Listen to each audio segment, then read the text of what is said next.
Hello, my loves. I'm going to read chapters 36 and 37 of Walk Two Moons by Sharon Creech. 36 is called The Visit, and 37 is called The Kiss. Who could the kiss be between? I don't think you need many guesses.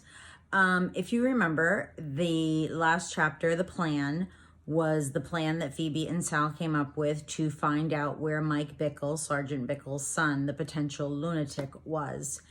And Sal called Sergeant Bickle's home and used the alias Susan Longfellow.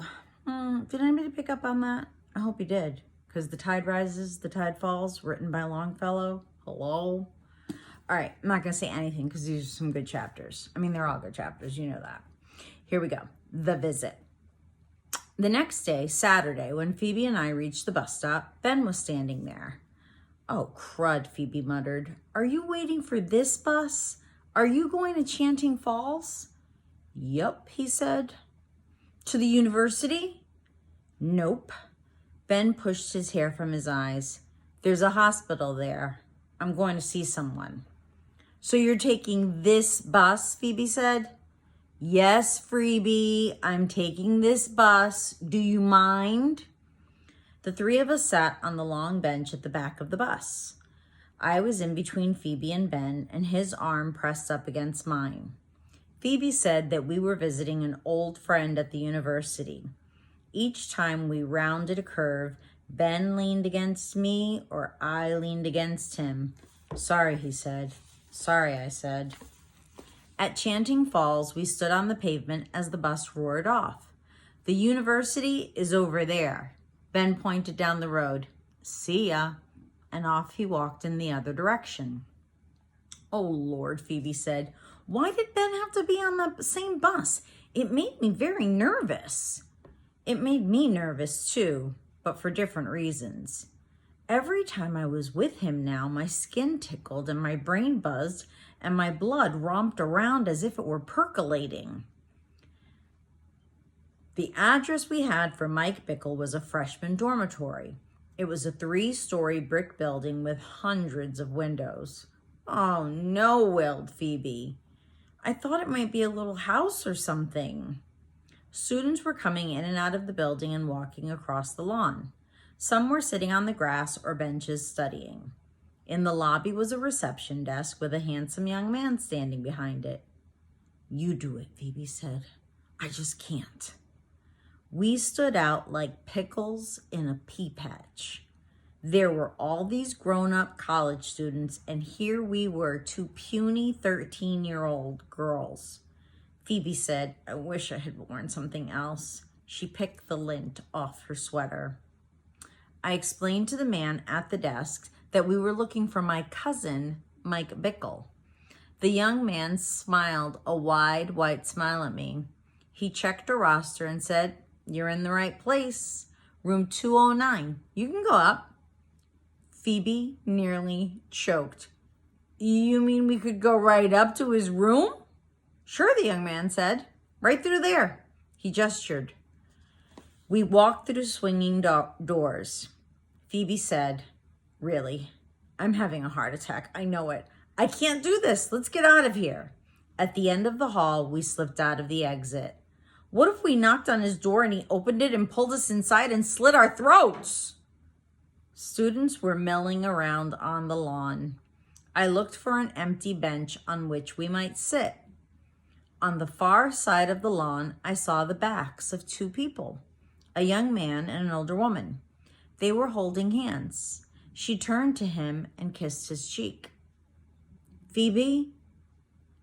On the bench was Phoebe's mother, and she was kissing the lunatic.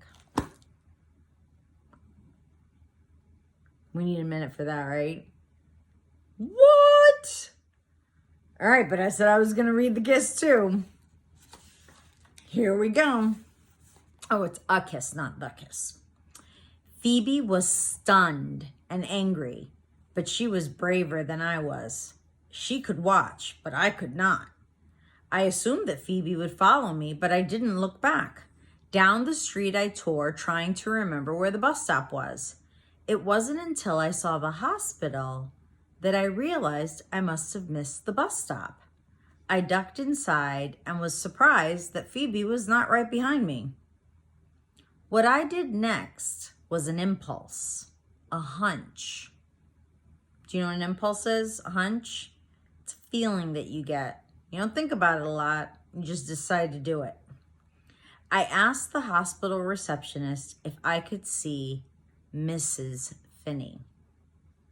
Ben's been living with his cousin Mary Lou at her house. She flipped through a roster. "Are you a family member?" she said. "No." "I'm afraid you can't go up then," she said. "Mrs. Finney is on the psychiatric ward.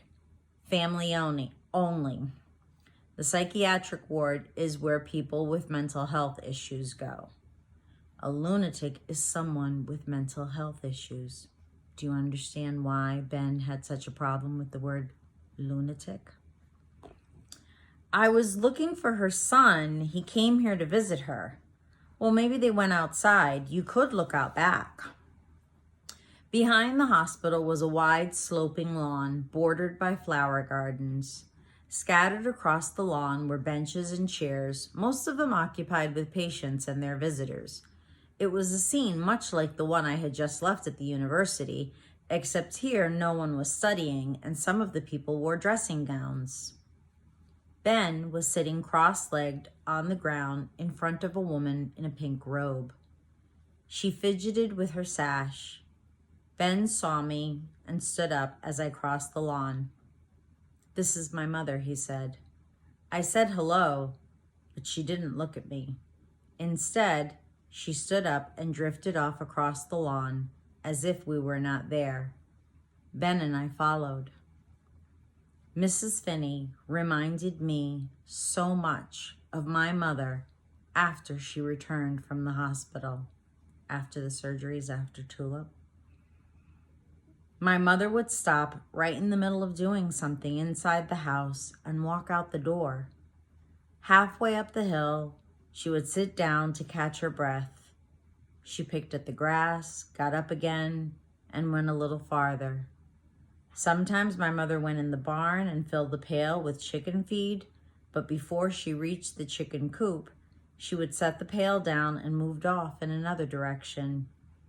When she could walk farther, my mother rambled over the fields and meadows in a weaving, snaking pattern, as if she could not make up her mind which way to turn. We followed Ben's mother back and forth across the lawn, but she never seemed to notice our presence. At last I said I had to go, and that's when it happened. For one quick moment, we both had the same agenda. I looked at him and he looked at me. Both of our heads moved forward.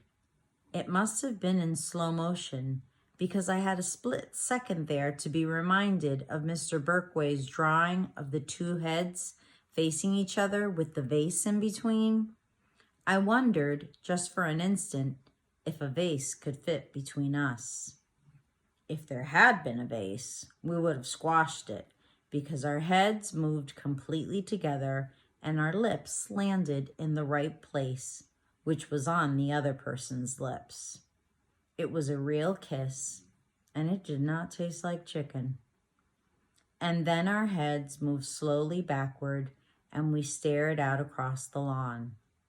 I felt like the newly born horse who knows nothing but feels everything.